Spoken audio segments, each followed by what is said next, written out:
दर्शक बंधु सबुले आम पश्चिम ओडिशा कलाहांडी अलग अलग प्रकार पर्सनालीटी मान के द विनय कुमार शो रे आनीचु आउ जितेबाला आम गोटे मनीषर कथा कहसूँ से गोटे कथा है कि हेल्थ इज वेल्थ। आज आमर गोटे फ्रेश एपिसोड रे जड़े फ्रेश डॉक्टर अच्छा आज guest recently 2024 global health care award पाई doctor Tushar Ranjan Meher MBBS DNB plus radiologist आउ सबुठार बड़ कथा है बाहर जिते सब आप फैसिलिटी पाते से सबू के आपंकर हाथ पांतर आनिक रखी दूबार HR डायग्नोस्टिक सेंटर MD आज आम सांगे अच्छन तांको आम स्वागत करमा डॉक्टर तुषार रंजन मेहर। आज्ञा नमस्कार। नमस्कार सर केंदा अच्छन? मैं बढ़िया अच्छा थैंक यू वेलकम सर। हमके एटा गोटे सौभाग्य मिलला कि आपन संगे भेटलो। धन्यवाद। डॉक्टर तुषार रंजन मेहर जितेबाला एनेक आसन आम बहुत दिन शुणीचु जे डॉक्टर बोले जेन मैंने डायरेक्ट चेकअप करसन सेटा के डॉक्टर आम भावुलु बट डायग्नोस्टिक माने फील्ड रे भी जड़े डॉक्टर हेसन आउ ई सब सोचटा चिचेगुड़ार गोटे साधारण पिलाटे केन्ता करी भावला से सफर टिके कहन सर। यात्रा तो बहुत लंबा है। प्राइमरी स्कूल मोर चिचेगुड़ा ही स्टार्ट है। चिचेगुड़ार गवर्नमेंट प्राइमरी स्कूल स्टार्ट है। हाई स्कूल टा गोटे वर्ष लगी धर्मगढ़ पलाली तापर फिर 9th आउ 10th टा फिर गाँव रे आसली पढ़ली। तापर मैट्रिक 94 रे सरीगला। तापर 96 रे 94 रे हम पले आसली भवानीपटना। हे बेले यूनिवर्सिटी नहीं थी सेटा गवर्नमेंट कॉलेज भवानीपटना थिला। तो 95 96 +2 पढ़ली न +2 साइंस पढ़ली भवानीपटना रे। तो सेते बेले मोर बापांकर इच्छा भी थिला मुई डॉक्टर हेसी बोली करी मोर भी भितरु इच्छा थिला डॉक्टर हेसी बोली करी। कारण रिसेंटली मुई जेतले 96 +2 पढ़ुथिली सेतले मोर मामूर पुଅ गोटे भी मेडिकल पाइथिले डॉक्टर विकास मेहर जे के एम्स रे अछन एसोसिएट प्रोफेसर अछन फार्माकोलॉजी डिपार्टमेंट भुवनेश्वर एम्स रे सर। से डॉक्टर हेबा पई एंट्रेंस एग्जाम दे पड़सी। तो एंट्रेंस एग्जाम देबा लागि मैं कटक गली। कटक रे सेतले NM ट्यूटोरियल्स थिला कोचिंग सेंटर। मुई तो गोटे बहुत छोट जगह जाइथिली कलाहांडी रो। हाँ बिल्कुल। तो मुई हेन जानी नहीं भी जे केनतारी कोचिंग करसन काना करसन। तो फर्स्ट वर्षटा तो मते एडजस्ट होबा लागि टाइम लागि गला। आ एडजस्ट होबा लागि जेतु गोटे गाँर पिला जाइछे टाउन के बोले एटा अराउंड 97 रे जाइछे। 97 रे कटक भुवनेश्वर बोले बहुत बड़ कथा। बहुत बड़ कथा हमर लागि मन चिचेगुड़ार पिला गोटे भवानीपटना पले आसले बड़ कथा लागे। केवल 97 रे मैं कटक भुवनेश्वर जाइथिनी प्रिपरेशन करवा लागि। तो फर्स्ट वर्षटा तो मुझे टाउन रे हजी गली माने पिक्चर हल हो जाओ कि किसी बड़ बड़ जिनिस बड़ बड़ जगह मन देखबारे घूमबा फिरबारे वर्षे वर्षे माने मोर हेती का कटिगला टिके पढ़ारे फोकस कर नहीं पारली अच्छा। Frankly speaking. हाँ हाँ। तापर 97 रु टिके पढ़ापढ़ी कलु। अच्छा। मेडिकल टा बेले बहुत टफ थिला पहला बहुत बड़ कथा। कारण ओनली 200 सीट्स थिला ओडिसा रे। तीनटा गवर्नमेंट मेडिकल कॉलेज थिला किछि प्राइवेट मेडिकल कॉलेज नहीं थिला। थे। तो MKCG medical college Berhampur SCB medical college Cuttack और VSS मेडिकल कॉलेज बुर्ला तीनटा मात्र ही थिला। तो से तीनटा रे 200 टा सीट भितरे बहुत पिला दउथिले माने अराउंड हेवी कंपटीशन थिला। तो से भितरे क्रैक करवा लागि 2-3 वर्ष लागि गला मते। तो अराउंड 2000 रे मैं क्रैक कली। अच्छा। मेडिसिन तापरे केने तापर VSS बुर्ला रे जॉइन कले MBBS। अच्छा। केते वर्ष पढ़ापढ़ी कले सेने? सन 5 years MBBS कोर्स थीसी। 5 years MBBS कोर्स सरला परे तापर इंटर्नशिप गोटे वर्ष इंटर्नशिप सरला परे तापर हमर नेक्स्ट स्टेज डॉक्टर तो बनी गले अपन। फिर नेक्स्ट बैटल टा एक्चुअल बैटल फिर स्टार्ट हेसी। अच्छा। माने डॉक्टर MBBS डॉक्टर बनी गले तापर नेक्स्ट काना तो नेक्स्ट माने MBBS प्लेन MBBS आजिकल टिके चाहिदा कम है। हां हमको भी सेटिस्फाई नहीं लगी खाली MBBS हाँ नहीं एटा गोटे नॉर्मल क्वालिफाइड हे गलो नो क्वालिफाइड गलो ग्रेजुएशन मिली गला MBBS से तापर पोस्ट ग्रेजुएशन जीवा। तो पोस्ट ग्रेजुएशन प्रिपरेशन लाइक 2000 रे 2006 नवंबर अराउंड मोर इंटर्नशिप सरी गला। तो 2007 रु 10 भितरे मते पोस्ट ग्रेजुएशन रे प्रिपरेशन रे लागबार थिला। 2007 रे मुई पलानी बेंगलोर बेंगलोर काहे थिला एटा? बेंगलोर इटा पोस्ट ग्रेजुएशन प्रिपरेशन लगी प्राइवेटली हेबले कोचिंग लगी हेतकी भल फैसिलिटी ओडिसा रे नहीं थई तो हम बेंगलोर पलाल बेंगलोर रे स्पीड कोचिंग सेंटर थिला कोचिंग सेंटर ना स्पीड थिला डॉक्टर सेंथिल तार डायरेक्टर थिले तो सेना गोटे डायरेक्शन मिलला केनता प्रिपरेशन करा जायसी ମାନେ ଗୋଟେ ରିଏଲ୍ ଫିଲ୍ଡ के उतरले रियल फील्ड के उतरनी हेना गला के पूरा एटा तो खाली ओडिशा भीतर थिली हेना गला के पूरा इंडिया सारा डॉक्टर्स भर्ती तो सेना गोटे फिर कंपटीशन स्टार्ट हो गला सर तो आगे जिते +2 सरी के जाइथिलु +2 पास भीतर कंपटीशन थिला ଏଇଟା ତ ଡକ୍ଟର୍ସ ମାନଙ୍କର डॉक्टर्स मान के भीतर कंपटीशन तो गोट कोचिंग सेंटर हजार हजार पिला मिसिक कोचिंग करूँ से भीतर एग्जाम हुए तापर मुई डीएनबी और पीजी क्वालिफाई कली अराउंड 2010 अगस्त रे मुई पीजी जॉइन कली Burla sorry Bhilai Chhattisgarh Jawaharlal Nehru hospital research centre रे ଫର୍ଷ୍ଟ ଆପଣଙ୍କର ପୋଷ୍ଟିଂ ସେ ନାହିଁ सेटा फास्ट मोर पीजी जॉइन कली माने रेडियो डायग्नोसिस रे पीजी कली रेडियो डायग्नोसिस से एबे भी माने क्रीम सब्जेक्ट है आपनकर फास्ट 3टा रैंक होल्डर ही रेडियो डायग्नोसिस नेशन माने फास्ट माने रेडियो डायग्नोसिस सब्जेक्ट जेना medicine orthopaedics gynaec paediatrics thesis radio diagnosis गोटे सब्जेक्ट है तो मुई रेडियो डायग्नोसिस रे हेबले पहले रेडियो डायग्नोसिस माने कण केनसी भी स्टेट जेना ओडिसा रे सब मेडिकल कॉलेज रे 3टा 4टा ही सीट रसी माने 2 3टा थीसी बाकी ମାନେ सब ବହୁତ ରେୟାର ପୋଷ୍ଟ बहुत रेयर पोस्ट है आ बहुत टफ कंपटीशन थीसी तो सेतेले पहले मते बहुत खुशी लगला पहले जे तापर मैं रेडियोलॉजी पीजी कंप्लीट कली ଜଏନ୍ କଲେ ଭିଲେଇରେ भिलाई जॉइन कले सेना 3 वर्ष मोर पीजी सरला तो बहुत नुआ नुआ जिनस शिखली जेनता कि एक्सरे सीटी स्कैन एमआरआई जेनटा माने कि मुई पढ़ला बेले सुनी थिली सेटा माने सेना देखली ଆଉ ମାନେ ପିକ୍ଚରରେ ଦେଖିଲାଟା ସିଧା ଆପଣ ଭିଜୁଆଲାଇଜ୍ କଲେ विजुअलाइज करली और सेटा रियल ट्रेनिंग रियल फील्ड रे उतरला वाला हला ଭିଲେଇରେ କେତେ ବର୍ଷ ଆପଣ କଣ୍ଟିନ୍ୟू କଲେ भिलाई रे मोर 2010 रु 13 मोर पीजी सरी गला तापर 13 रु मुई सरी गला परे जॉब जॉइन कर देनी बीएसआर डायग्नोस्टिक रिसर्च सेंटर बोली कि थिला सेना जॉब जॉइन करनी तो अराउंड भिलाई रे मोर 12-13 वर्ष जाइछि ଆଚ୍ଛା ପୁରା ଛତିଶଗଡ଼ିଆ ମାନଙ୍କର ସାଙ୍ଗେ ମିଶି ସାରିଛ हाँ हाँ खाली से भीतर खाली भिलाई नहीं मझिरे राजनांद गाँव बोली पाखे अच्छे छोटिया जगह राजनांद गाँव रे रहली 2-3 वर्ष तापर बस्तर डिस्ट्रिक्ट जगदलपुर ୱାଓ जगदलपुर 6 मास रहली तापर पाखे छोटे आउ भी अच्छे खैरागढ़ बोली थिला खैरागढ़ के भी जाऊली तो मैंने छत्तीसगढ़ बहुत इंटेरियर एरिया के जाकर मैं काम करिछे ଆଚ୍ଛା ଆମେ ଯେତେବେଳେ ଡକ୍ଟର ମେହେର ଆମେ ଯେତେବେଳେ କଥା ହେସୁଁ ବସ୍ତରର କଥା ଆଜି ବି ହାଇଲି ନକ୍ସଲ ପପୁଲେଟେଡ୍ ଡିଷ୍ଟ୍ରିକ୍ଟ ଭିତରେ ଗୋଟେ ମାନେ ଇଣ୍ଡିଆ ସାରାରେ ତ ଆପଣଙ୍କର ସେନେ କେନ୍ତା ଅନୁଭୂତି ରହିଲା ଆଦିବାସୀ ଲୋକମାନଙ୍କର ସାଙ୍ଗେ ମିଶବାରଟା बहुत बढ़िया अनुभूति मोर जिते भी लोग थे बहुत ही सिंपल लोगन लोकल जिते थे आदिवासी लोग मैंने जगदलपुर तो हालांकि छोटिया टाउन गोटे पाखापाखि बस्तर जिते आदिवासी मैंने चिकित्सालय वाले आसते से बहुत सिंपल लोग थे तो सहित इंटरेक्शन बहुत बढ़िया रहे आउ लकीली मुई रहला भितर तो बहुत कम ही नक्सल अटैक देखीचे मुई एक्सपीरियंस नहीं करी जिनिस ଡକ୍ଟର ସାଙ୍ଗେ ମତଲବ ବି ନାଇଁ ନା ନକ୍ସଲ ବି ଆସିବା ଆପଣଙ୍କର ପାଖେ हाँ नक्सल भी आसवा ट्रिटमेंट करवा लगी तो ये जिनिस मैंने जानी नहीं पारी किंतु जिते ही पीरियड रहनी जगदलपुर बस्तर एरिया रे बहुत मेमोरेबल है तो एबे भी जैसी मंथली विजिट कर जगदलपुर में ଏବେ ବି ଆମେ ଶୁଣସୁଁ ଯେ ଆପଣ ଯେତେବେଳେ ଦୂରକୁ ଯାଇସନ୍ ଭିଲେଇ ଯାଇସନ୍ ରାୟପୁର ଯାଇସନ୍ ଛତିଶଗଡ଼ର ପେସେଣ୍ଟ ମାନେ ପାଖାପାଖି ଗୋଟେ ମାସ ପୁରା ଟାକି କରିଥିସନ୍ ଯେ କେବେ ଡକ୍ଟର ମେହେର ଆସିବେ ଆଉ ଆମେ ଦେଖେମୁ ଏଇଟା ସତ କେ आज्ञा एटा मोर लगी गोटे बहुत सम्मान भी कथा खुशी भी कथा है जो मत पेसेंट मैंने जगी थीसन मसे सारा कारण से मुझे स्टार्टिंग प्राक्टिसटा भिलाई रहा 2013 रु तो गोटे मोर उपरे जेन भरसा रखीछन पेसेंट मैंने से मैंने जगी थीसन जे सार आसले ही देखाऊँ बोली करी तो मसे आगे अपॉइंटमेंट नहीं थे देखाबे मैंने बसी जगी थे मुझे गला पर सब आसिक देखाबे तो पेसेंट मान सहित इंटरेक्शन भी खुशी भी लगसी आ मुझे लगी भिलाई जीवाटा छाड़ी भी नहीं पारबार गोटे अटैचमेंट रही 10-12 वर्ष रहा ଆଚ୍ଛା ମାନେ ଚିଚେଗୋଡ଼ାରୁ ଭବାନୀପାଟଣାରୁ କଟକ କଟକ ପରେ ବୁର୍ଲା ବୁର୍ଲା ପରେ ଆପଣ ଗଲେ ବାଙ୍ଗଲୋର ବାଙ୍ଗଲୋରରୁ ଭିଲାଇ ଦୂର ହେଇକରି ଫିରଲେ आज्ञा ଏ ଭିତରେ ଆମେ ରିସେଣ୍ଟଲି 2024ରେ ଗୋଟେ ବହୁତ ବଢ଼ିଆ ନ୍ୟୁଜ୍ଟେ ଆସିଲା କଳାହାଣ୍ଡି ଜିଲ୍ଲା ଲାଗି आज्ञा ସେଟା ହେଲା ଆପଣ ଯେନ୍ ଆୱାର୍ଡ଼ ପାଇଲେ आज्ञा ଇଜ୍ ଏନ୍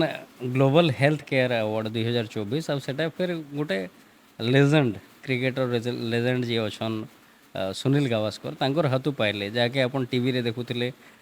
ମାନେ Exactly. କେବେ ଫ୍ୟାନ୍ ନିହାତି ଥିବେ ଦିନେ ବି ଆପଣଙ୍କର ବାପା ବି ତାଙ୍କର ଫ୍ୟାନ୍ ଥିବେ ବୋଧେ ହଁ ତ ସବୁ ଏଟା ତ କେନ୍ତା ଅନୁଭୂତି ଥିଲା ପୁରା ଟିକେ ଡିଟେଲ୍ସରେ କହିବେ ଏଇ ଆୱାର୍ଡ଼ ଉପରେ।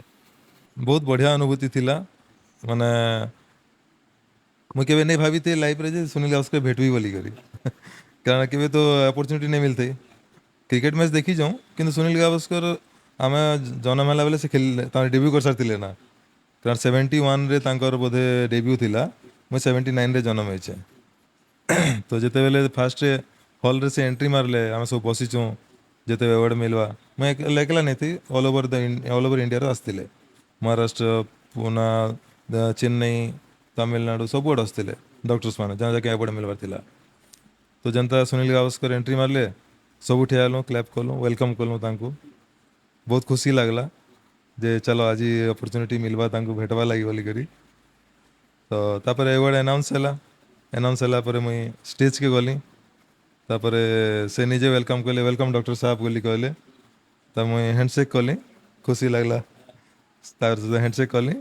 ତାପରେ ମୁଁ ତାଙ୍କୁ କହିଲି ସାର୍ ମୁଇଁ ଆପଣଙ୍କର ବହୁତ ବଡ଼ ଫ୍ୟାନ୍ ହେ हालांकि आप डेब्यू कला बेले मुझे जन्म नहीं थी बट आपणकर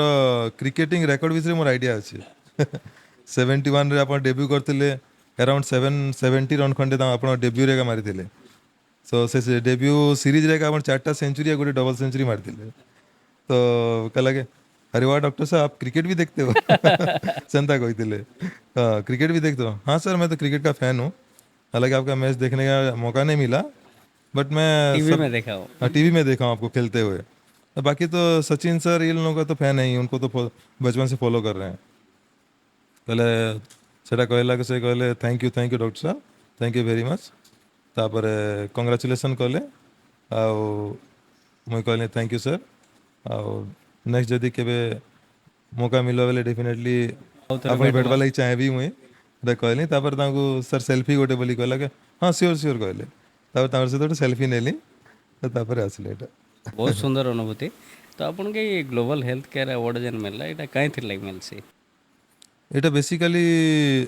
रूरल एरिया रे जेन सर्विस आ अवेयरनेस डेवलप कलो जेनता कि मुझे कलाहांडी आसली कलाहांडी रे लास्ट 15 इयर्स रेडियोलॉजिस्ट कहीं नहीं थी तो रेडियोलॉजिस्ट रोल गोटे अलग थी अल्ट्रासाउंड हालांकि गायनेकोलॉजिस्ट भी करसन मेडिसिन वाले भी करसन किंतु रेडियोलॉजिस्ट है से जिनिस स्पेशलाइजेशन करिछे आम 3 इयर्स कोर्स करछुं गोटे वर्ष फेलोशिप करछुं 4 इयर्स माने पूरा रेडियोलॉजी रो स्पेशलिस्ट रेडियोलॉजी स्पेशलिस्ट आम तो आम जेन हिसाब से डायग्नोसिस दे पारमु सेटा से हिसाब नहीं दे पार तो से हिसाब से आम लोक मान को भी अवेयर करूँ जे रेडियोलॉजिस्ट रोल काना है और से केन हिसाब से डायग्नोसिस देवा जेनता कि माँ पेटे छुआ थिला बेले आम जेन अल्ट्रासाउंड करसुँ छुआर किसी एनोमेली बाहरला किसी डिफेक्ट बाहरला जेन डिफेक्ट सहित से आके लाइफ स्पेंड करवाटा मुश्किल है मुश्किल है जी पारे तो हितरे कना छुआ भी हैरान हेबा आ पेरेंट्स भी हैरान हेबे जीवन सारा हैरान हेबे आ क्योर भी नहीं थिबा तो हेंता प्रेगनेंसी कंटिन्यू करी लाभ नहीं ना तो हेटा आम कहसूँ जे टर्मिनेट करो मुई जिते इन आसली एनिमल स्कैन बहुत कम होता है इन लोग एनिमल स्कैन करवा लगी बलांगीर जाऊे वाल्टर जाऊे इन कहीं नहीं करूते 15 वर्ष है कहीं नहीं करूते इन आउ बहुत छुआ मैंने एबनर्माल भी बाहरी एबे जस्ट गोटे पेसेंट आसला माणिकसरी हॉस्पिटल रिफर होगी आसला तार पछाड़े मेनिंगो माइलोसिल थिला गोटे कंजेनिटाल एनोमेली माने जन्मगत जेनटा कि पछाड़े आम स्पाइनाल कैनाल रु नर्व रूट बाहरी करी ट्यूमर भाया गोटे पछाड़े अच्छे छुआर 4 मासर छुआ तो तार लाइफ टा कण से एनोमेली से तो जन्म है से तो तार असुविधा यहाँ है तार आगे जाकि बहुत फ्यूचर प्रोब्लेम्स है न्यूरोजेनिक प्रोब्लेम्स माने चलवा माने बहुत कष्ट पाइबा जीवन बहुत कष्ट सारा पावा सेटा जदि आगु डिटेक्ट हो जाता बेले ताके प्रेगनेंसी कंटिन्यू नहीं करो बोली माँ बापा कही प्रेगनेंसी से हिसाब से टर्मिनेट कर दिया जाता तो ये जिनिसटा अवेयरनेस क्रिएट करा इन जेटा एंता अल्ट्रासाउंड कर 3 मासे माने प्रेगनेंसी 3 मासे गोटे स्कैन कराइसी 5 मासे गोटे स्कैन करा जासी 8 मासे गोटे स्कैन कराइसी आ केन स्कैन रो इंपोर्टेंस केते एटा कुहाइसी एटा तो प्रेग्नेंट लेडी मानकर आ बाकी नॉर्मल पेशेंट मानकर भी जेन किडनी स्टोन हो गला लिवर रे प्रॉब्लम हो गला रिसेंटली आम गोटे नवरंगपुर चंदाहांडी रो आसतिला गोटे पेशेंट माने last part of western Odisha हाँ लास्ट वेस्टर्न ओडिशा से माने 6 मास है बुलूचे तार लिवर रे अराउंड 1 लीटर पाँच धरी करी पस धरी करी ओ से तार ठीक नहीं हबार बुली बुलुचे तो आसला इन अल्ट्रासाउंड करवा लगे रिफर एक आसला मैं देखली एतकी पस है पेसेंटा बहुत गरीब है जदि पेट खोलिक आम जब तार ट्रिटमेंट करमा बेले अराउंड 50,000 लाखे टଙ୍କା खंडे खर्चा हो हाँ जेनटा तार लगी पॉसिबल तार नहीं पॉसिबल नहीं तो छोटी माने प्रोसीजर गोटे अच्छे अल्ट्रासाउंड गाइडेड पिक्टेल कैथेटर इंसर्शन बोली कहुए सेटा तो सेटा आम रेडियोलॉजिस्ट में नहीं जान से बाकी लोग तो नहीं हाँ आमे तो एटा नुआ शुणुचु आमे जान कलाहांडी एटा नुआ थिला आम एटा माने करिछु बाहर तो इन डॉक्टर अविनाश पट जोशी सर्जन थिले तांको डाकली तो से भी कहले करमा बोली करी तापर आम मिसी करी इन ऑपरेशन बहुत रिस्क थिला कि सर ऑपरेशन माने टिके रिस्की थीसी हेतले अल्ट्रासाउंड गाइडेड कराइसी जदि ब्लाइंडली करमा बोले से निडिले केनसी आड़े पलावा कारण आम छाती रे पसौछु छाती रे लंग्स अच्छे हार्ट अच्छे केन पलावा तो आपण छाती के नहीं काटी करी करूछन नहीं काटी कर करूछु तो अल्ट्रासाउंड गाइडेड हेटा पिक्टेल पूरा हैला आउ पूरा जाइक भीतर के से जन एब्सेस कैविटीटा थिला सेना सेटा छाड़ी दियाला आ बाहर पैकेट गुटे दे दियाला तो सेटा पाँच आपे आपे बाहरला तो अराउंड 15-20 दिन भितर तार सबू पाँचटा छाड़ी गला छाड़ीगला एबे से केनता अछन ए पेशेंट आसतिला मझे फॉलो अप लगी तो आसतिला जे तार 1 लीटर अराउंड 10 to 15 ml खाली बाकी रहितिला जेनटा बहुत नॉर्मल 10 बहुत नॉर्मल टा माने सेटा रिजल्व हो जापे हम रिजल्व जा सेही बहुत खुशी थिला जाओ आज्ञा आपण माने मोर खर्चा भी बेसी नहीं कहे टଙ୍କା 5,000 खाली से पिक्टेल घेनबारे तार जहाँ खर्चा है पिक्टेल कैथेटर टिके कॉस्टली लागसी 3-4 हजार पड़सी हेटा घेनबारे जहाँ लगला बाकी आमर प्रोसीजर चार्ज तो किसी नहीं थी प्रोसीजर चार्ज आम नहीं किसी बहुत बढ़िया हाँ नहीं से लगे कथार अच्छे आज्ञा जो भगवान सब जगह नहीं रही पारन तो किसी जगह डॉक्टर मान के भी छाड़ी देकर जाएसन बोलिक तो बिल्कुल गोटे सुंदर एग्जांपल आपन देले एबे जदि आमे कथा हमा जेतेबेले गर्भ भितर छुआ रोचे से तार गोटे टॉपिक रोचे फेटल मेडिसिन बोलिक आज्ञा ई टॉपिक टिके हमर ई कांसेप्ट टिके बुझाई देबे सर एटा काना फिटाल मेडिसिन आज्ञा एटा गोटे माने वर्तमान नुआ सब्जेक्ट गोटे खास करी हमर वेस्टर्न पार्ट ऑफ ओडिशा लगी है मैं 2017 रे तार फेलोशिप करथिली मुंबई रु हमर फादर ऑफ फिटाल मेडिसिन इंडिया लगी हेले डॉक्टर अशोक खुराना जे कि मेंटर माने फादर बोली माना जैसे तांको तांकर अंडर रे मैं ट्रेनिंग नेली 2017 रे आ वर्तमान जे प्रेसिडेंट अछन all India president doctor Vimal Sahani ता से भी मते सिखाले सेना 5-6 जन मिसी करी इंडिया रो एमिनेंट फिटाल मेडिसिन स्पेशलिस्ट माने गोटे फाउंडेशन इंस्टीट्यूट गोटे खोलीछन स्कॉलर एमडी इंस्टीट्यूट सेटा केने अछि सेटा मुंबई रे आया तो स्कॉलर एमडी इंस्टीट्यूट हेबेले मुई पीजी करूथिली माने जरी जॉब करूथिली भिलाई रे से बेले जानी पारली विषय रे तो मोर बहुत इच्छा लाई विषय रे सिखवा लाई तो मुंबई पलाली तो वो सेना ता ट्रेनिंग लेनी तांकर डायरेक्ट सुपरविजन रे आ फिटाल मेडिसिन रे पसली भितरे हेबेले आम अल्ट्रासाउंड नो डाउट करूथिलु कारण आम पीजी कला बेला का सिखाएसी प्रेग्नेंट लेडी को अल्ट्रासाउंड करवाटा किंतु फिटाल मेडिसिन एक्चुअली काଣା जिनिसटा हम नहीं जानते आ सेना से वर्ष भितरे जेन हिसाब हमको सिखाले माने बहुत सुंदर सब्जेक्ट गोटे मैंने छुआ माँ पेट बढ़ुचे से केन्ता कर बढ़ुचे सेटा सिखाले आ से भितरे काଣା काଣା बेमार हो पारवा छुआ के आ से बेमार के माँ पेटे थाई करी ही आम के ट्रीटमेंट करि पारवा तो छुआ के माने बाहर के बाहर से बेमार नहीं थी ना तो मैंने से जिनिसटा मैंने सेना शिखलो जेनटा कि बहुत रेयर थी हमको भिलाई रे जेन मैं पीजी कली सेना शिखे नहीं पारले सेना सेटा नहीं थी फैसिलिटी तो लिमिटेड जगह थिला तो मैं 2017 रे सेना फेलोशिप माने कंप्लीट कली हन जेकर सिखली तांकर अंडर रे माने हमर एंटी स्कैन एनोमेली स्कैन गोटे प्रेग्नेंट लेडी रो ई स्कैन माने इंपोर्टेंट थी आ तापरे इंटरवेंशन फिटाल माँ पेटे छुआ थिले से भितरे तापरे केनता प्रोसीजर करके ताके बेमार रो मुक्ति करा जासी क्योर करा जासी से जिनिसटा हम सब सेतिरे सिखले आ फिटाल मेडिसिन गोटे काଣା कि गोटे कंबाइंड एफर्ट है ना रेडियोलॉजिस्ट ना गायनेकोलॉजिस्ट गोटे कंबाइंड एकला एफर्ट के है नहीं करि पारे एकला नहीं करि पारे गोटे gynaecologist radiologist paediatrician paediatric cardiologist paediatric surgeon गोटे टीम एफर्ट टीम एफर्ट है टीम एफर्ट है एटा हला फिटाल मेडिसिन है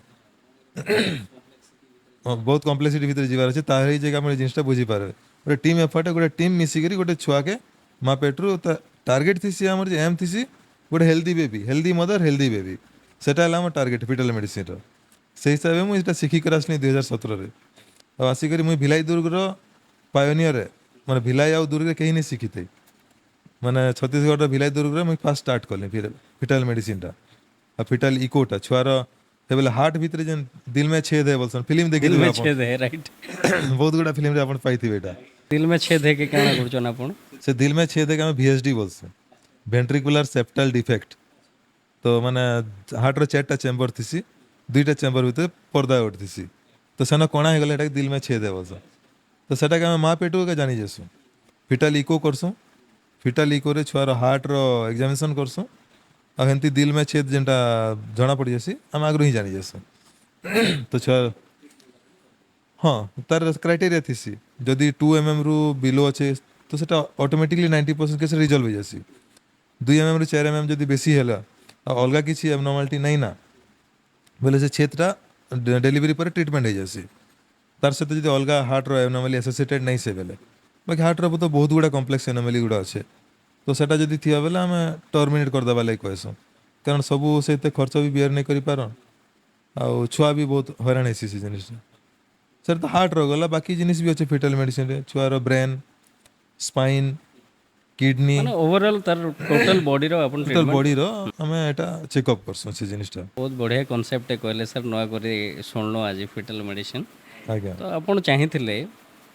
ଡାଇଗ୍ନୋସିସ୍ ସେଣ୍ଟରଟେ ସୁନ୍ଦର ଭାବରେ ୱାଇଜାଗ୍ରେ କରିପାରିଥିତେ ଭିଲେଇରେ କରିପାରିଥିତେ କିମ୍ବା ବାଙ୍ଗାଲୋର ଭଳିଆ ଗୋଟେ ମାନେ ଟପ୍ ଲେଭେଲର ଗୋଟେ ସିଟିରେ ମଡ଼ର୍ଣ୍ଣ ସିଟିରେ କରିପାରିଥିତେ ଆଜ୍ଞା ଆପଣ କେନ୍ତା ଭବାନୀପାଟଣାକେ ବାଛଲେ ସାର୍ ମୁଇଁ 2019ରେ ଭୁବନେଶ୍ୱର ବି ଯାଇଥିଲି ଆପୋଲୋରେ ବି 6 ମାସ ରହିଲି ଭିଲାଇରେ ତ 10-12 ବର୍ଷ ରହିଲି ତ ସବୁ ଜାଗାରେ ମୁଇଁ ଦେଖେ ଯେ ଗାଁର ଲୋକମାନେ ହଇରାଣ ହେଇକିରି ଆସୁଛନ୍ ସହରକେ ଆମର ଆମର ଲୋକ ଏକା ଯାଉଛନ୍ ଆମର ଲୋକ ହିଁ ଯାଉଛନ୍ ଭୁବନେଶ୍ୱର ଥିଲାବେଳେ ଆମର କଳାହାଣ୍ଡିର ଲୋକେ ବହୁତ ଦେଖିଛନ୍ ଯାଇକରି ହଇରାଣ ହଉନ୍। ଇନୁ ଯିବେ ସେନ ଟ୍ରିଟମେଣ୍ଟ ମାନେ ଫାର୍ଷ୍ଟ ଡକ୍ଟରକେ ଦେખાବେ ତାର ଟେଷ୍ଟ ହେବା ସେ ଟେଷ୍ଟ ଖର୍ଚ୍ଚା করবে ତାପରେ ସେନା ରହିବେ ତା ଟ୍ରିଟମେଣ୍ଟ କରାବେ ମାନେ ଗୋଟେ ପ୍ୟାକେଜ ଗୋଟେ 8-10 ଦିନ ଭଳିଆ ତ ହଇରାଣ ହେଇକିରି ଆସିବେ ସେମାନେ ତ ମୁଇଁ ଦେଖେ ଜିନିଷ ମାନେ ଭିଲାଇ ଦୁର୍ଗରେ ରହିଲା ବେଲେ ବି ସେ ବସ୍ତର ଏରିଆର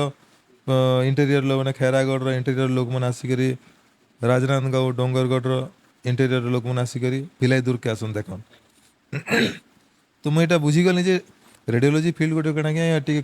କଷ୍ଟଲି ଜିନିଷ ପ୍ଲିଜ୍ ବିଲକୁଲ କାରଣ ଯେତେ ବି ଆମର ଇନଷ୍ଟ୍ରୁମେଣ୍ଟ ଅଛି ଟିକେ କଷ୍ଟଲି ଇନଷ୍ଟ୍ରୁମେଣ୍ଟ ମାନେ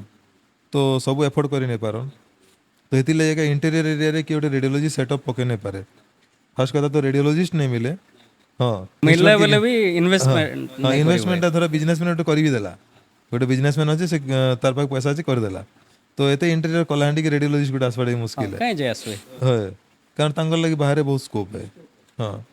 ତ ମୁଁ ଏଇଟା ଦେଖିଲି ବୁଝନି ଯେ ମାନେ ଆମର ନିଜର ଲୋକମାନେ ହିଁ ହଇରାଣ ହଉଛନ୍ ତ ବହୁତ ବୁଲି ସାରିଲି ନା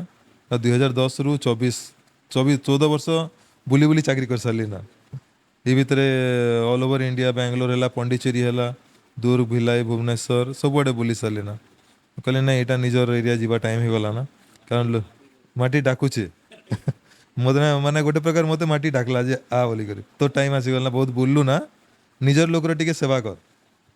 ତ ହେବେଳେ ଜାଣିଲି ଯେ ଗଭର୍ଣ୍ଣମେଣ୍ଟ ମେଡ଼ିକାଲ କଲେଜ ବି ବନଲା ତ ମୁଇଁ ଯେତେବେଳେ ଫାଷ୍ଟ କାଣା ମୁଇଁ ଭାବିଥିଲି ଯେ ପୁରା ପରଫେକ୍ଟ ହେଇଯାସି ସବୁ ଶିଖି ଯାସି ଥରେ କରି ତାପରେ ଯିବି ଯେ ଲୋକମାନଙ୍କୁ ସବୁ ଭଲ ସର୍ଭିସ୍ ଦେବି ବୋଲିକରି ସେଥିଲାଗି 8-10 ବର୍ଷ ବୁଲିକରି ଫେଲୋସିପ୍ କଲି ସବୁଆଡ଼େ ଟ୍ରେନିଂ ନେଲି एक्सपीरियंस गेन कली बड़ बड़ कॉर्पोरेट हॉस्पिटल काम कली अपोलोरे काम कली भिलाई दुर्ग बीएसआर हॉस्पिटल काम कली पंडिचेरीर मन्नाकुला विनायकर मेडिकल कॉलेज रे काम कली सबुआड़े काम करके एक्सपीरियंस गेन कली और फाइनाली प्लान कली सेटल हेबी भवानीपाटना रे कारण मोर कलाहांडी लोक भी मोर दरकार है बोली करी आउ शुणिली मेडिकल कॉलेज भी खोलला तो मोर परफेक्ट टाइम है आसिक सेटल हेली निजर लोकर सेवा करवा लगी ନା କେନ୍ତା ଦିଆଗଲା HR ଡାଇଗ୍ନୋଷ୍ଟିକ୍ ବୋଲିକିରି ଆଜ୍ଞା HR ଡାଇଗ୍ନୋଷ୍ଟିକଟା ଏଇଟା ମୋର ପ୍ୟାରେଣ୍ଟସ୍ ମାନଙ୍କର ନାଁରେ H ଫର୍ ହିମାଂଶୁ ଶେଖର ମେହେର ମୋର ବାପା ପୂର୍ବତନ ମନ୍ତ୍ରୀ ଆଜ୍ଞା ଏକ୍ସ ମିନିଷ୍ଟର ତାଙ୍କୁ ତ ସବୁ ଲୋକ ଜାଣିଛନ୍ ଏକା ବିଲକୁଲ ବିଲକୁଲ 3 ଥର MLA ଥିଲେ ଏକ୍ସ ମିନିଷ୍ଟର ଥିଲେ ମୋର ମାଆଙ୍କୁ କେହି ନେଇ ଜାଣି ହଁ ବିଲକୁଲ ନେଇ ଜାଣି ତୋର ମାଆଙ୍କର ନାଁ ହେଲା ରତ୍ନପ୍ରଭା ମେହେର ମୋର ବାପା ଏତିକି ବଡ଼ ହେବା ପଛରେ ମୋର ମାଆର ବହୁତ ବଡ଼ ଯୋଗଦାନ ହେ ହଁ ସେ ଚୁପଚାପ ମାନେ ବ୍ୟାକ୍ ଅଫ୍ ଦ ସ୍କ୍ରିନ୍ରେ ରହିକରି ସବୁ କାମ କରିଛନ୍ ନାଇଁ ସେ ଖାଲି ରତ୍ନ ପ୍ରଭା ନେଇ ସେ ରତ୍ନ ଗର୍ଭା ବେଲେ ବି ଚଲବା ଆଜ୍ଞା କାହିଁଥିଲାଗି ସେ ଭଳିଆ ରତ୍ନ କେ ଜନ୍ମ କରିଛନ୍ ଆପଣକେ ଆଜ୍ଞା, ଏବେ ତାଙ୍କ thank you. ନାଁର ବି ସେଟା ଗୋଟେ ମହତ୍ଵ ରହୁଛେ ତ ବହୁତ ବଢ଼ିଆ HR ଡାଇଗ୍ନୋଷ୍ଟିକ୍ ହେଇଗଲା ତ ତ ଆପଣଙ୍କର ବାପା ଯେହେତୁ ଜଣେ ସମାଜସେବୀ ଆଉ ପଲିଟିସିଆନ୍ସ ଆଜ୍ଞା ଆଉ ଖାସ୍ କରି ଜୁନାଗଡ଼ର ପ୍ରତ୍ୟେକ ଗାଁ ତାଙ୍କୁ ଜାଣସି ଖାସ୍ ଆଜ୍ଞା କରି ତ ତାଙ୍କର ବ୍ୟକ୍ତିତ୍ୱ ଆପଣଙ୍କର ଉପରେ କାଣା ପ୍ରଭାବ ପକାଇଛି? ତାଙ୍କର ବ୍ୟକ୍ତିତ୍ୱ ବହୁତ ପ୍ରଭାବ ପକେଇছে ବୋଲେ ସେ ସବୁବେଲେ ଲୋକମାନଙ୍କର ହେଲ୍ପ କରବା ଲାଗି ଚାହେଁସନ୍। ତ ସେ ଜିନିସଟା ମୋର ଭିତରେ ବି ଅଛେ, କାରଣ ବାପା ମିନିଷ୍ଟର ଥିଲା ବେଲେ ମୁଇଁ ଦେଖିଛେଁ, କାରଣ ମିନିଷ୍ଟର କ୍ୱାର୍ଟରରେ ମୁଇଁ ବି ରହୁଥାଏ ଭୁବନେଶ୍ୱରରେ। ତ ଏରିଆର ଲୋକମାନେ ଯିବେ, ଲୋକମାନଙ୍କ ପାଖେ ଖାଇବା ପିଇବା ଲାଗି ପଇସା ନେଇ ଥିବା ଟା ନେଇ ଥିବା, ତାପରେ ତାଙ୍କୁ ରହିବା ଲାଗି ଜାଗା ଦିଆହେବା, ତାଙ୍କ ଯାହା ବି ପ୍ରୋବ୍ଲେମ୍ ଧରିକି ଯାଇଥିବେ ନିଜେ ଯିବେ ପର୍ସନାଲି ମାନେ କନସର୍ନ ମିନିଷ୍ଟର ଏମଏଲଏ ଯାହା ବି ହେଲେ ତାଙ୍କୁ ଭେଟବେ ଆଉ ସବୁ କାମ କରାବେ। ତ ଗରିବ ଦୁଃଖୀ ବହୁତ ଆସନ୍, ତାଙ୍କର ସେ ସାମାଜିକ ସେବାର ଯେନ୍ ମନୋଭାବଟା ଯେନ୍ ବାପାଙ୍କର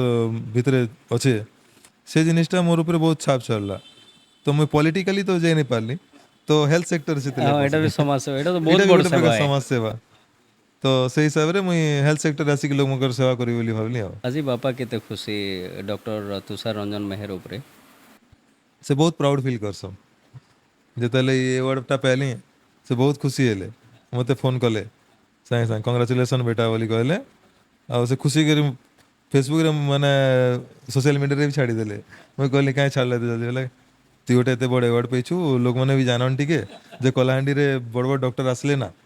ଆଉ କଳାହାଣ୍ଡିରେ ଏବେ କଳାହାଣ୍ଡି ଆଉ ମାନେ ସେଇ କଳାହାଣ୍ଡି ସେଇ ନେନା। କଳାହାଣ୍ଡି ନେଇ ସେ ଏବେ ସବୁ ସେବା ଏଇନା ପାଇପାରିବେ, ସବୁ ଫେସିଲିଟି ନା ପାଇପାରିବେ। ତ ସେଇ ହିସାବରେ ସେ ବହୁତ ପ୍ରାଉଡ ଫିଲ୍ କରସନ୍ ଜିନିଷଟା। ଆପଣଙ୍କର ସେଣ୍ଟର କେ କେନ୍ତା ଭିଜିଟ୍ କରସନ୍ ସେ କି ଆସନ୍ କି ନାଇଁ ମଝି ମଝି? ଆସନ୍ ଆଜ୍ଞା, ସେ ମଝି ମଝିରେ ଆସନ୍, ପ୍ରାୟ ଭିଜିଟ୍ କରୁଥିସନ୍। ସେ ଯେବେ ବି ଭବାନୀପାଟଣା ଆସିବେ ବୋଲେ ସେଣ୍ଟର ଆସିବେ ସିଓର, ନହେଲେ ସ୍ପେଶାଲି ସେଣ୍ଟର ବି ଆସନ୍। ସେ ତ ଷ୍ଟାର୍ଟିଂ ଇନାଗୁରେସନ୍ ବି ତାଙ୍କର ମା ମୋର ମା ଇନାଗୁରେସନ୍ କରିଥିଲେ। ମୋର ମା ଏକା ଫିତା କାଟିଥିଲେ ଏଇଟା ଇନାଗୁରେସନ୍ କଲାବେଳେ। ନାଇଁ ବୋଲେ ବାପା ତ ବହୁତ ଫିତା କାଟିଛନ୍ ଲାଇଫରେ, ବାବା ତ ବହୁତ ଫିତା କାଟିଥିଲେ, ମୋର ମା ଏଇଟା ଫିତା କାଟିଥିଲେ ଇନାଗୁରେସନ୍ କଲେ। ବହୁତ ବଡ଼ ମୁମେଣ୍ଟ ନିହାତି। ତ ଆଜ୍ଞା ଆମେ କହିବାକେ ଗଲେ ବାପା ପୁଅ ଭିତରେ ଗୋଟେ ବଢ଼ିଆ ଫ୍ରେଣ୍ଡସିପ୍ ଅଛେ। ଆଜ୍ଞା ମୋର ଫ୍ରେଣ୍ଡ ସେ ଆଚ୍ଛା, ଆଜ୍ଞା ଏଚଆର୍ ଡାଇଗ୍ନୋଷ୍ଟିକ୍ ସେଣ୍ଟର ଅଲଗା ଡାଇଗ୍ନୋଷ୍ଟିକ୍ ସେଣ୍ଟରରୁ କେନ୍ ହିସାବରେ ଅଲଗା? ଯଦି ଆମେ ଟ୍ରିଟମେଣ୍ଟର କଥା କହମା, ଏଇନା ଆମେ ଦେଖିଲୁ କଳାହାଣ୍ଡିରେ ଏତେ ପଇସା ବାଲା ନେଇ ନା, ଯେନ୍ତା ଗୋଟେ ପୂଜ ବାଲା ଆସିଥିଲେ ନବରଙ୍ଗପୁର ଚନ୍ଦାହାଣ୍ଡିରୁ, ସେନ୍ତା ବହୁତ ଗୁଡ଼ା କାହାଣୀ ଆମର ସାମ୍ନାରେ ଅଛେ। ବହୁତ ଗୁଡ଼ା ଲୋକ ହଇରାଣ ହେଇକରି ଯାଇସନ୍ ପଇସା ଅଭାବରୁ। ତ ଏଚଆର୍ ଡାଇଗ୍ନୋଷ୍ଟିକ୍ ସେଣ୍ଟର କେନ୍ ହିସାବରେ ତାଙ୍କୁ ସପୋର୍ଟ କରସି? ଆମେ ଆମର ତରଫରୁ ଯେନ୍ତା ହେବା ସପୋର୍ଟ କରସୁଁ। ଯେନ୍ତାକି ବହୁତ ଗୁଡ଼ା ଏମିତି କେସ୍ ଅଛି, ଡେଲି ଆମର କେସ୍ ଅଛି ଯେନ୍ ମାନେ କି ଗରିବ, କାରଣ ଆମର କଳାହାଣ୍ଡି ଗରିବ ଲୋକରେ ଭର୍ତ୍ତି ହୁଏ। ତ ଯେନ୍ ମାନେ କି ଏଫୋର୍ଡ କରି ନାଇଁ ପାରନ୍ କଷ୍ଟଲି ଟ୍ରିଟମେଣ୍ଟ, କଷ୍ଟଲି ଇନଭେଷ୍ଟିଗେସନ୍ସ, ତ ସେଇ କ୍ଷେତ୍ରରେ ଆମେ ଯେତେବେଳେ ପେସେଣ୍ଟ ଆସିଲା, ଆଜ୍ଞା ମୋର ଏତ୍କି ପଇସା ନେଇ ନା, ଆଜ୍ଞା ଏତ୍କି ଅଛେ, କହିଲି ହଉ ଠିକ୍ ଅଛି ଯେତେ ଅଛେ ଦିଅ, କିଛି ଅସୁବିଧା ନାହିଁ। ସେ ନେଇ ଦେଇ ପାରୁଛ ବୋଲେ ବି ଚଲ୍ବା, ଏମିତି କହେସି। ଆଜି ଯେନ୍ ଛୁଆର ସ୍ପାଇନ୍ରଟା କଲି, ତାର ମେନିଙ୍ଗୋମାଇଲୋସିଲ୍ ଥିଲା, ଏଜ୍ ଏ ଟେଷ୍ଟଟା ମାନେ ଆମର ଅଲ୍ଟ୍ରାସାଉଣ୍ଡ ଚାର୍ଜ ହେଲା ତାର 1200 ଟଙ୍କା ହେଲା, କିନ୍ତୁ ସେ କହିଲା ଆମର ପଇସା ନେଇ ନା। ମୁଇଁ ବୋଲେ ଠିକ୍ ଅଛି, ତୋର ଯଦି ଦେଇପାରିବୁ ବୋଲେ ଦେ, ନହେଲେ ନେଇ ଦେ। ତ ସେ ତାର ହିସାବରେ ସେ 500 ଟଙ୍କା ଦେଲା। ତ ମାନେ ଏମିତି କିଛି ହାର୍ଡ ଆଣ୍ଡ ଫାଷ୍ଟ ନାଇଁ ଥାଏ। ବିଲକୁଲ ଆମେ ଜଣକେ ସପୋର୍ଟ କଲୁ ହଁ ଡାଇରେକ୍ଟଲି। ବୋଲେ ଏତ୍କି ଚାର୍ଜ ଏତ୍କି ନେମୁ ବୋଲି ସବୁ ନେଇ ଥାଏ। ହୁଁ ହୁଁ ଏମିତି ଗୋଟେ କାଲି 7-8 ଦିନ ତଲେ ବୋଧେ ହୁଁ ରାତିରେ ଗୋଟେ ଆସିଲା, ହୁଁ ପ୍ରେଗନେଣ୍ଟ ଲେଡି ଗୋଟେ, ହୁଁ ଛୁଆ ଗୋଟେ ଭିତରେ ତାର ଖରାପ ହେଇଯାଇଛି। ହୁଁ ସେ ବହୁତ ମାନେ ଦୂର ଗାଁରୁ ଗୋଟେ କଲମପୁର ର ଭିତର ଗାଁରୁ ଗୋଟେ ଆସିଥିଲା। ତ ଛୁଆଟା ମରିଯାଇଛି ପେଟ ଭିତରେ। ତ ସେ ନେଇ ଜାଣିଥି, ଆସିଲା ଅଲ୍ଟ୍ରାସାଉଣ୍ଡରେ ଦେଖିଲି ଛୁଆଟା ମରିଗଲା ନା। ତ ସେ ପୁରା କାନ୍ଦି କାନ୍ଦି ଆସିଲା ମୋତେ ମୋର ପାଖେ 500 ଟଙ୍କା ଗୋଟେ ଧରିକରି। ଆଜ୍ଞା ମୁଇଁ ଗାଡ଼ି ଭଡ଼ା କରିକିରି ଆସିଛେଁ, ମୋର ପଇସା ନେଇ ନା ଆଜ୍ଞା, ସରିଗଲା ନା, ଏତ୍କି ପଇସା ଅଛେ ନା, ଏତ୍କି ରଖନ୍ ନା ବୋଲିକରି। ମୁଇଁ ବୋଇଲି 500 ଟଙ୍କା ତାକେ ଦେଇଦେଲି, କହିଲି ଏଇଟା ବି ତୁଇ ରଖ, ଆଉ ଗଲାବେଳେ ତମକୁ ହେଲ୍ପ ହେବା, କାରଣ ଏଇଟା ତୋର ପାଖେ ଏମିତି ପଇସା ନାହିଁ ନା, ମୋତେ ଦେବୁ ବୋଲେ ଫେର୍ ତୁଇ କାଣା କରିବୁ ବୋଲିକରି। ତ ତାକେ ସେ ତାର ପଇସା ଫେରେଇ ଦେଲି। ଏମିତି ମୋର ପାଖେ ବହୁତ ଜିନିଷ ଅଛି, 50-60ଟା ପେସେଣ୍ଟ ଦେଖସୁଁ, ମାନେ 8-10ଟା ପେସେଣ୍ଟ ଏମିତି ଥିସନ୍ ଯେମାନେ ଏଫୋର୍ଡ କରି ନାଇଁ ପାରନ୍। ତ ହେଥିଲାଗି ତ ମୁଇଁ ଆସିଛେ ଇନ, ଯେ ଯିଏ ଏଫୋର୍ଡ କରିପାରବା ସେମାନେ ଦେସନ୍, ସେମାନେ ମନା ନାଇଁ କରନ୍, ସେମାନେ ଦେସନ୍। ତ ଆମେ ସେଇ ତାଙ୍କଠୁ ନେସୁଁ, ଯିଏ ଏଫୋର୍ଡ ନେଇ କରିପାରିଲା, ଯେ ଯେନ୍ତା ଡିସ୍କାଉଣ୍ଟ ମାଗଲା ପୁରା ଡିସ୍କାଉଣ୍ଟ ଦେଇ ଦେସୁଁ। ଯଦି ପୁରା ଗରିବ ଲୋକ ବୋଲେ ପୁରା ଫ୍ରିରେ ବି ଜଣା ପଡ଼ୁଛି କରିଦେସୁଁ। ନା ତାଙ୍କୁ ଦେଖିଲେ। ହଁ, ତ ସେ ହୁଁ ଜଣା ପଡ଼ିଯାଏ ସିନା ସେଟା। ତ ଆମର ମାନେ ଏଇଟା ଗୋଟେ ପ୍ରକାର ବିଜନେସ୍, ସେ ଗୋଟେ ପ୍ରକାର ସେବା ହିସାବରେ ଷ୍ଟାର୍ଟ କରାଯାଇଛି କରିଥିଲୁ। ତ ସେଇ ହିସାବରେ ହିଁ ମନୋବୃତ୍ତିରେ ହିଁ ଆମେ ବିଲକୁଲ। ଚଲେଇଛୁ। ଆଉ ଆଗେ ବି ଏମିତି ହିଁ ଚାଲବା ଏଚ୍ ଡାଇଗ୍ନୋଷ୍ଟିକ୍। ଆମେ ବହୁତ ଟାଇମ୍ରେ ଡକ୍ଟର ମେହେର ଆମେ ଦେଖସୁଁ କି ୱାଇଜାଗ୍ରେ ସ୍ପେଶିଆଲି ୱାଲଟିୟରରେ କଳାହାଣ୍ଡି ନବରଙ୍ଗପୁର କୋରାପୁଟ ତକର ଏଇ ଯେନ୍ ଆମର ଗୋଟେ ଟ୍ରାକ୍ରେ ରହିଲେ ବଲାଙ୍ଗୀର ବି ବହୁତ ପେସେଣ୍ଟ ଆପଣ ଦେଖିଥିବେ ଆପଣ ଯେତେବେଳେ ଆପୋଲୋରେ ବି କାମ କରିଛନ୍ ବୋଲେ ଜାଣିଥିବେ ସେତିକି ଯାଏସନ୍ ତ ସେମାନେ ମେନଲି ଯାଏସନ୍ ସେନେକେ ଯେ ବହୁତ ସୁନ୍ଦର ଡାଇଗ୍ନୋସିସ୍ ହେସି ଆମେ ଗୋଟେ ରୁଫ୍ ଅଣ୍ଡରରେ ସବୁ ପ୍ରକାର ଡାଇଗ୍ନୋସିସ୍ କରସୁଁ ବୋଲିକିରି ସମସ୍ତେ ପଳେଇସନ୍ ଆମର ଇନେ ଯଦି ଗୋଟେ ପେସେଣ୍ଟ ଆସିଲା ବୋଲେ 10-12ଟା ଦୋକାନକେ ନେଇଯାଇକରି ଗୋଟେ ଦୋକାନରେ ଯଦି କାମ ହଉଛେ ବୋଲେ ବେଟର ବୋଲି ଭାବସନ୍ ଆଉ ସେଥିର୍ଲାଗି ଯାଏସନ୍ ତ ଏଚ୍ଆର୍ ଡାଇଗ୍ନୋସିସ୍ କାଣା କରୁଛେ ସେଥିର୍ଲାଗି ଏଚ୍ ଆର୍ ଡାଇଗ୍ନୋସିସ୍ର କନସେପ୍ଟଟା ହେଲା ସେଟା ଅଣ୍ଡର ୱାନ୍ ରୁପ୍ ପେସେଣ୍ଟ ସବୁ ପ୍ରକାର ଇନଭେଷ୍ଟିଗେସନ୍ ପାଇବା ତାକେ ଆଉ 8-10ଟା ଦୋକାନ ବୁଲବାକେ ନାଇଁ ପଡ଼ବା ଯେ ସେ ପାଖେ ଏକ୍ସରେ କରି ଯିମି ସେ ପାଖେ ଯିମି ବ୍ଲଡ଼ ଟେଷ୍ଟ କରମି ସେନ ଯିମି ଅଲ୍ଟ୍ରାସାଉଣ୍ଡ କରମି ତ ହେଥିରେ ତ ପେସେଣ୍ଟର ଦିନ ସରିଯିବା ନା ଆମ ପାଖେ ବହୁତ ଦୂର ଦୂର ପେସେଣ୍ଟ ଆସନ୍ ନୂଆପଡ଼ା ଡିଷ୍ଟ୍ରିକ୍ଟ ହେଲା ଦେବଭୋଗ ଛତିଶଗଡ଼ରୁ ହେଲା ଇଆଡ଼େ ଲାଞ୍ଜିଗଡ଼ ବିଶାଖାପଟନମ୍ ଆଡ଼ୁ ହେଲା ବହୁତ ଦୂର ଦୂର ଆସନ୍ ପେସେଣ୍ଟ ମାନେ ତ ଆମର ଟାର୍ଗେଟ୍ ଥିସି ଯେ ପେସେଣ୍ଟ ଆସିଲା ସକାଳେ ଡକ୍ଟରକେ ଦେଖାଲା ଆଉ ସବୁ ପ୍ରକାର ଟେଷ୍ଟ ଇନ କରେଇଦେଲା ଆଉ ଗୋଟେ ଡାଇଗ୍ନୋସିସ୍ ଧରିକି ଡକ୍ଟର ପାଖେ ଗଲା ସେ ଟ୍ରିଟମେଣ୍ଟ ଧରିକି ସନ୍ଧ୍ୟା ତକ ତାର ଘରକେ ପଲାଲା ଯେନ୍ତା କି ହଇରାଣ ନେଇ ହେବା ସେ ଆଉ 6-7 ଘଣ୍ଟା ତାର 6-7 କାମ ଘଣ୍ଟା ଭିତରେ ସରିଗଲା କାମ ସାର୍ ଆଉ ସେଇ ଜିନିଷଟା ଲାଗି ଏକା ଲୋକ ବାହାରକେ ଯାଉଥିଲେ ଯେ ଆପଣ କହିଲେ ବିଶାଖାପଟନମ୍ ବଲାଙ୍ଗୀର ଭୁବନେଶ୍ୱର ଲୋକମାନେ ହେଥିଲାଗି ହିଁ ଯାଉଥିଲେ ଡାଇଗ୍ନୋସିସ୍ ସେଟଅପ୍ ଲାଗି ନହେଲେ ଆମର ଇନ କଲାହାଣ୍ଡିରେ ବି ବହୁତ କ୍ୱାଲିଫାଏଡ଼ ଏବଲ୍ଡ ଡକ୍ଟର ଅଛନ୍ ସେମାନେ ବି ସବୁ ପ୍ରକାର ଟ୍ରିଟମେଣ୍ଟ କରିପାରୁଛନ୍ ଖାଲି ତାଙ୍କୁ ଗୋଟେ ଜିନିଷ ଲ୍ୟାକ୍ କରୁଥିଲେ ଡାଇଗ୍ନୋଷ୍ଟିକ୍ ଫେସିଲିଟି ଯେନ୍ଟା ଲାଗି ସେମାନେ ପେସେଣ୍ଟକୁ ବାହାରକେ ପଠାଇବାକୁ ବାଧ୍ୟ ହେଉଥିଲେ ଆଉ ପେସେଣ୍ଟ ବି ବାଧ୍ୟ ହେଇକି ଯାଉଥିଲା କିନ୍ତୁ ସେଇଟା ଭାବନ୍ ସେଇନୁ ଗଲା ସେନ ହଇରାଣ ହେଇକରି ସବୁ ଟେଷ୍ଟ କଲା ରହିଲା 4-5 ଦିନ ଲଜ୍ ବୁକିଂ କରିକରି ବାହାରେ ଖାନା ପିନା ଖାଇଲା ହେତେରେ ଖର୍ଚ୍ଚା ତ କେତେ ଖର୍ଚ୍ଚାନ୍ତ ହେଲା ବିଲକୁଲ ବିଲକୁଲ ମାନେ ସେ ଟ୍ରିଟମେଣ୍ଟରେ କମ୍ ଆଉ ତାର ଲଜିଂ ବୋର୍ଡ଼ିଂରେ ବେଶୀ ହେଇଗଲା ଆଉ ସେଇ ଖର୍ଚ୍ଚରେ ତ ଇନ ସେ ଇନଭେଷ୍ଟିଗେସନ୍ ବି ହେଇଗଲା ତାର ଟ୍ରିଟମେଣ୍ଟ ବି ହେଇଗଲା ତ ସବୁ ଜିନିଷ ସେ ତାର ଯିବା ଆସିବା ଆଉ ରହିବା ଖର୍ଚ୍ଚରେ ହେଇଗଲା ତାର ଟ୍ରିଟମେଣ୍ଟ ଖର୍ଚ୍ଚ ତ ବଞ୍ଚିଗଲା ପୁରା ତ ସେଇ ସେଟଅପ୍ ମାନେ ଆମ ମାଇଣ୍ଡସେଟ୍ରେ ହିଁ ଏଇଟା ଖୋଲିଛୁଁ ଯେ ପେସେଣ୍ଟ ହଇରାଣ ନେହନ ଖର୍ଚ୍ଚାନ୍ତ ନେଇ ହୁଅନ୍ ଇନ ଆସନ୍ ଅଣ୍ଡର ୱାନ୍ ରୁପ୍ ପୁରା ସବୁ ଟ୍ରିଟମେଣ୍ଟ ସବୁ ଡାଇଗ୍ନୋଷ୍ଟିକ୍ କାମ କରେଇ ଦିଅନ୍ ଆଉ ଯାଇକରି ଡକ୍ଟର ପାଖେ ଦେଖନ୍ ଆଉ ଟ୍ରିଟମେଣ୍ଟ ପାଇକରି ହେଲ୍ଦି ହେଇକରି ଜନ୍ ଲୋକ ଏତ୍କି ହେକ୍ଟିକ୍ ସ୍କେଡ୍ୟୁଲ୍ ଭିତରେ କେବେ ଆପଣ ଟାଇମ୍ ପାଇସନ୍ କିଛି ମ୍ୟୁଜିକ୍ ଶୁଣବାଟା ମୁଭି ଦେଖବାଟା କି ଗପ୍ ସପ୍ କରବାଟା କାଣା ଆପଣଙ୍କୁ ଭଲ ଲାଗ୍ସି ମୋତେ ହିନ୍ଦୀ ମୁଭିଜ୍ ବହୁତ ଭଲ ଲାଗ୍ସି ମୋର ଷ୍ଟୁଡେଣ୍ଟ ଟାଇମ୍ରେ ବହୁତ ହିନ୍ଦୀ ମୁଭିଜ୍ ଦେଖିଛେଁ ହଁ ଫେଭରେଟ୍ ଆକ୍ଟର କିଏ ଥିଲେ ଫେଭରେଟ୍ ଆକ୍ଟର ତ ମୋର ଶାହରୁଖ ଖାନ ଏକା ଥିଲେ ଆଉ ଆକ୍ଟ୍ରେସଟା କାଜୋଲ ଥିଲେ ତ ମୁଇଁ ଷ୍ଟୁଡେଣ୍ଟ ଟାଇମ୍ରେ ଫାର୍ଷ୍ଟ ଡେ ଫାର୍ଷ୍ଟ ଶୋ ଯିବା ଲୋକେ ହେବେଲେ ବହୁତ ଟାଇମ୍ ଥିଲା ଡିଡିଏଲ୍ ଡେଫିନେଟ୍ ଡିଡିଏଲ୍ ଯେ ବହୁତ ଥର ନିହାତି ଦେଖି ଦେଖିଛେ ମୁଇଁ ଆଉ କଟକରେ ପଢ଼ିଲା ବେଲେ ତ ଆମେ ଜୟଶ୍ରୀ ଟକିଜ୍ ଇଟା ଟକିଜ୍ ମାନେ ଥିଲା ସକାଳୁ ଆମେ ପହଞ୍ଚିଯାଉଁ ପିକ୍ଚର ଦେଖବାର୍ ଲାଗି ତ ଫାର୍ଷ୍ଟ ଗୋଟେ ବର୍ଷ ତ ମୁଁ ହେଥିଲାଗି ପଢ଼ାରେ ଫୋକସ୍ କରି ନେଇ ପାରିଲି ହଁ ଯେନ୍ଟା କହୁଥିଲି ଛୋଟ ଜାଗାରେ ଗଲି ବଡ଼ ଜାଗାକେ ସେନ ହଲ୍ ମାନେ ଦେଖିଲି ଏତ୍କି ପିକ୍ଚର ମାନେ ସରଦା ଲାଗିଲା ତ ପିକ୍ଚର ଦେଖି ବୁଲିନି ଏଥିରେ ଏକା ଗୋଟେ ବର୍ଷ ମୋର ୱେଷ୍ଟ ହେଇଗଲା ଏବେ ବି ଚାନ୍ସ ମିଳିଲେ ମୁଁ ଫିଲ୍ମ ଯାସି ପାଖେ ଭାଗୀରଥୀ ଅଛେ ସିନେପ୍ଲେକ୍ସ ଅଛେ କେବେ କେବେ ଟାଇମ୍ ମିଳିଲେ ଦିନ ବେଲେ ତ ଟାଇମ୍ ନାଇଁ ମିଳେ ନାଇଟ୍ ଶୋ କେତେବେଳେ ଯାସି ଆଉ କେନ ମୁଭି ଦେଖିଛନ୍ ରିସେଣ୍ଟଲି ଓଟିଟିରେ ଏକା ଦେଖା ହେଉଛି ଓଟିଟିରେ ଏବେ ଅନୁପମ ଖେର ସିଗ୍ନେଚର ଦେଖିଥିଲି ଆଉ ଥିଏଟର ଯିବାଟା ତ ବହୁତ ଦିନ ହେଇଗଲା ସମୟ ଏକା ନାଇଁ ମିଲବାର୍ ମ୍ୟୁଜିକ୍ ଫେଭରେଟ୍ ସିଙ୍ଗର କିଏ ଫେଭରେଟ୍ ସିଙ୍ଗର ଇଏ ଆମର ଜୁବିନ୍ ନଟିଆଲ ଭଲ ଲାଗ୍ସି ମୋତେ ପୁରା ବୋଲେ ଲାଟେଷ୍ଟ ଆଜ୍ଞା ଆପଣ ଅଛନ୍ ଜୁବିନ୍ ନଟିଆଲ ଏବେ ବହୁତ ବଢ଼ିଆ ଟ୍ରେଣ୍ଡିଂରେ ଆଜ୍ଞା ପୁରୁଣା ଭିତରେ ବେଲେ ମୁକେଶ କୁମାର କିଶୋର କୁମାର ଭଲ ଲାଗ୍ସି ସେଟା ହିଁ ଶୁଣସି ଓଲ୍ଡ ସଙ୍ଗ ମାନେ ବହୁତ ବଢ଼ିଆ ଆଉ ଏବେ ଯେନ୍ମାନେ ପ୍ରିପେୟାର କରୁଛନ୍ ନିଟ୍ ପ୍ରିପେୟାର କରୁଛନ୍ ବହୁତ ପିଲା ଆଜି ଆପଣ ଦେଖିଥିବେ କଳାହାଣ୍ଡିରେ 21 ଜଣ OPS ବହୁତ ଖୁସିର କଥା ଆଜ୍ଞା ସେଟା ମାନେ ଆମର ଶୋରେ ବି 2 ଜଣକେ ଆମେ ନେଇ ଆଜ୍ଞା ସାରିଲୁ ନା ଆଉ ସବୁଠାରୁ ବଡ଼ ଜିନିଷ ହେଲା ଏଥର ବି ଯିଏ ଟପର 47 ର୍ୟାଙ୍କରେ ଅଛନ୍ ଜୁନାଗଡ଼ର ଜୁନାଗଡ଼ିଆ ସେ ହଁ ହଁ ତ ଏବେ ବହୁତ ଏସ୍ପିରେଣ୍ଟ ବାହାରୁଛନ୍ ଖାସ କରି ମେଡ଼ିକାଲ ଲାଇନ୍ରେ ବି ବହୁତ ପିଲା ନିଟ୍ କ୍ୱାଲିଫାଏ କରବାର୍ ଲାଗି ଟ୍ରାଏ ଆଜ୍ଞା କରୁଛନ୍ ତାଙ୍କର ଲାଗି କାଣା ବାର୍ତ୍ତା ରହିବା ଡକ୍ଟର ମେହେରଙ୍କ ତାଙ୍କର ଲାଗି ବାର୍ତ୍ତା ଏଇଟା ରହିବା ଯେ ଫୋକସ୍ଡ ହେବେ ମାନେ ଜରୁରୀ ନାଇଁ ସେ ଯେ ବୁକ୍ ଆମେ ହେଇକି ରହିବା ପଡ଼ବା 24 ଘଣ୍ଟା ବହି ପଢ଼ବାର ଜରୁରୀ ନାଇଁ ଥାଏ ଯେତେ ଘଣ୍ଟା ପଢ଼ବେ ସେଟା ଫୋକସ୍ଡ ହେଇକି ପଢ଼ବେ ତ ଆମେ ବି ପଢ଼ଲା ବେଲେ ହେନ୍ତା ହିଁ ପଢ଼ୁ ବୁଲବାଟା ବୁଲିଛୁଁ ପାଠ ବି ପଢ଼ିଛୁଁ କାରଣ ଆମେ ତ ମୁଭି ଦେଖବା ସୌକିନ ବୁଲବା ସୌକିନ तो दुईटा काम सांगे चले आ 24 घंटा माने 24 घंटा केते देले कहसन जे 20 घंटा जदि आपण नहीं पढ़बे बेले नहीं पन मेडिकल हेंता नहीं थाए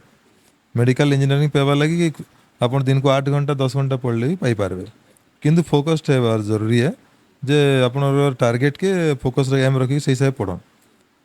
आजिकल तो कोचिंग सेंटर मैंने बहुत हो गला ना से आपन को डायरेक्शन देखे दौन तो आमर बेले आम कलाहांडी नहीं जानते ही तेरे तो +2 बेलू का कोचिंग स्टार्ट कर दौन आमर बेले +2 सरला तापर जाइथिनु कोचिंग फर्स्ट 2 वर्ष तो आम टाउन रे बुली बुली टाइम सरीगला एबे कना 10th सरला तो एबे आम कॉलेज रे का कोचिंग स्टार्ट हो जाए कलाहांडी रे से जिनिस स्टार्ट हो गला ना 10th +2 बेलू का कोचिंग स्टार्ट हो जाए कोचिंग हला बेले आपन गोटे डायरेक्शन मिली जाउछे तो सही हिसाब से आपन जेन फील्ड के भी धरन जरूरी नहीं से डॉक्टर हेबे तो डॉक्टर हन इंजीनियर हन जहाँ भी हेबे फोकस्ड होकर रुहन आउ जेते घंटा पढ़े मन दे करी पढ़ आ लाइफ रे बाकी जिनिस भी दरकार है माइंड के रिलैक्स करबा लगी टी म्यूजिक टी मूवी देखी देले किसी खराब कथा नहीं से देखी पारबे सेटा एते व्यस्तता भितर भी आपण आमके एते समय देले आगे आ मन खोलिक कथा हेले आ एते भल लगला जे आमे कहि नहीं पारो प्रोग्राम माध्यम रे साधारणतः डॉक्टर माने टिके तांकर गोटे व्यस्तता देखासन 2-3 मिनिट समय का देसन किंतु आमर संगे एतकी समय देथिबार लगे आपन के बहुत बहुत धन्यवाद नमस्कार नमस्कार थैंक यू